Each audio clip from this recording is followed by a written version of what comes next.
Hello guys! Welcome sa aking walang kwentang channel. So nandito naman tayo para sa panibagong video. Ngayon guys, subukan natin yung character natin sa PvP laban dito sa wizard na ito. Medyo mas mataas ang level ko sa kanya. Ako ay 595, siya ay 577. Biglaan lang ito guys. Actually ayaw ko muna makipag PvP dahil gusto kong makipag PvP kapag tayo ay naka 600 na at kapag nasuotan natin yung set natin dahil nga pangit ang set natin dito, yung T13 na set natin. Pangit talaga. So, ginagamit lang natin yung pampalevel dahil nga mas nag-invest tayo sa T14 na set. So, yan na yung round 1 namin. Kung makikita nyo guys, maganda talaga ang Shami sa 1v1 dahil yung first skill tsaka yung yung skill ko na parang dragon na yon. Yan, napakaganda nung dragon na yon. Naubos agad yung buhay nila. Pero pag nag-cooldown yan, 1 minute ata yan, wala na tayong ipagmamalaki. Yung lightning na lang natin yung panlaban natin. So, kaya maganda siya pang 1v1 talaga. Pero pagka maramihan na, hindi ko siya nakikita na talagang panglaban sa lahatan. Unlike sa mga Dark Lord, sa Dark Lord kahit dalawa yan, 2 versus 1, kayang-kaya may pagsabayan nun. Pero sa Shami parang hindi niya kaya, lalo hindi niya kayang tumangki.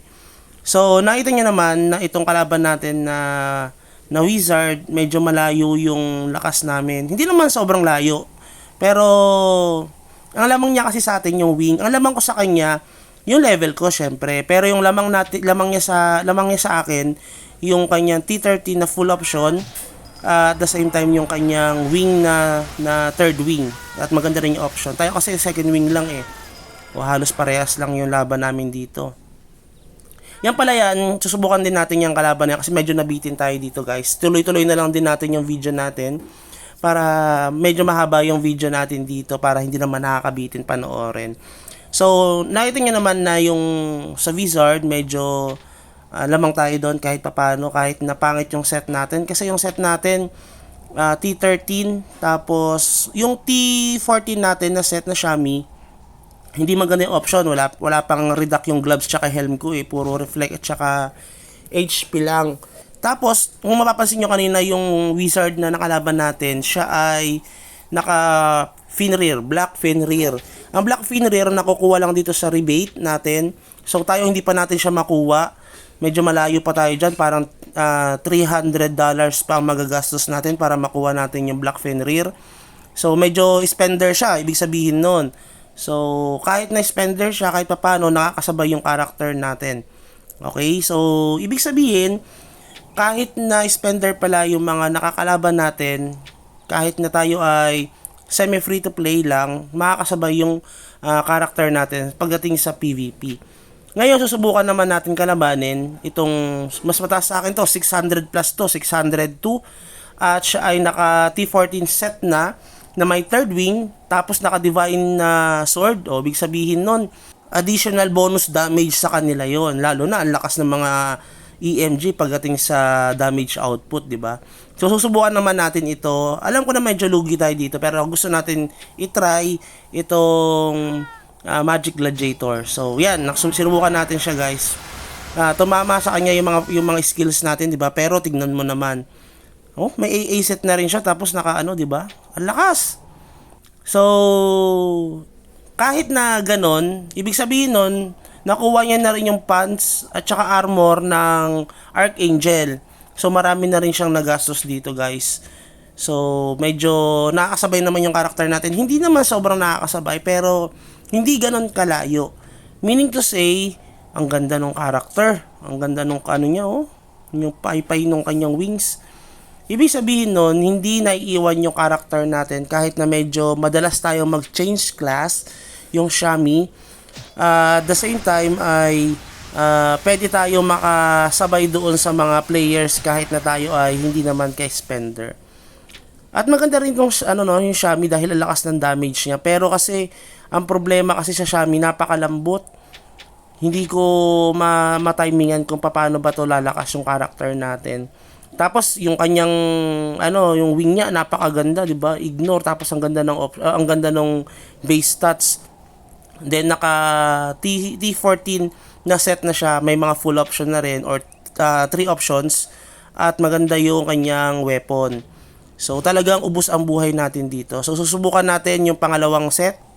Round 2 natin laban dito sa EMG na ito. So sinubukan natin. Yan. Kita niyo yung guys, pag tumama yung first, unti na lang natira sa buhay niya, 20% na lang halos oh.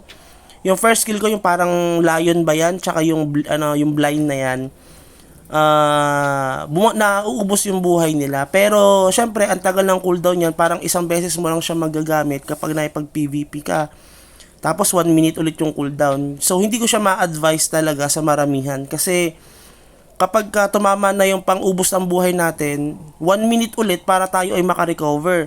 So parang hindi ko siya trip, parang hindi ko type yung ganong pakikipag PVP. Mas gusto ko kasi yung tulad sa Wizard, 'di ba? Kahit papano yung kanyang poison ko medyo tumatagal. Eh dito sa Shami, sandalian lang yung laban dito, hindi tumatagal yung laban, parang split of seconds tapos na agad yung laban, 'di ba? So ayoko nun. Gusto ko yung kahit paano medyo tumatagal yung laban, 'di ba? So kaya balak natin guys, magpapalit tayo ng character natin na Blade Knight. Kaya hindi na tayo nag-iipon ng gamit ng summoner at hindi na rin tayo nag-stock dahil balak natin magpalit ng Blade Knight. At yung Blade Knight kasi natin meron na tayong wing doon. Yun yung balak natin guys, no? Tapos yung nakalaban pala natin, siya ay top 6 ata namin o top 8 namin. Ako naman dito sa aming server, top 18 tayo. Medyo bumaba tayo kasi hindi na tayo naka third wing. At the same time, medyo nahuli ako sa items dahil nga hindi ko sinusuot hindi ko pa nasusuot yung pang T14 ko. So, ayan yung kanyang set, guys.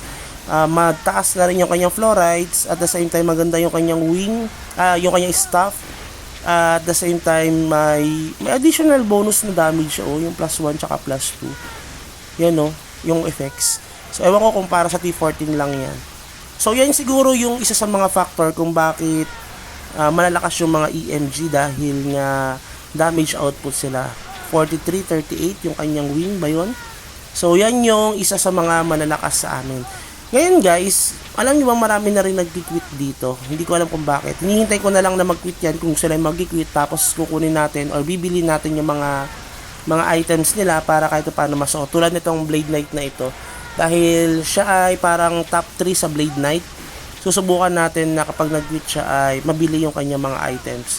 Pero kasi ang set ko na kasi pang T14 eh. Pero kung hindi pa tayo makakabuo ng T14 set, bibili natin yung pang T13 set na itong mga to. Kasi sayang din yung full option na yon.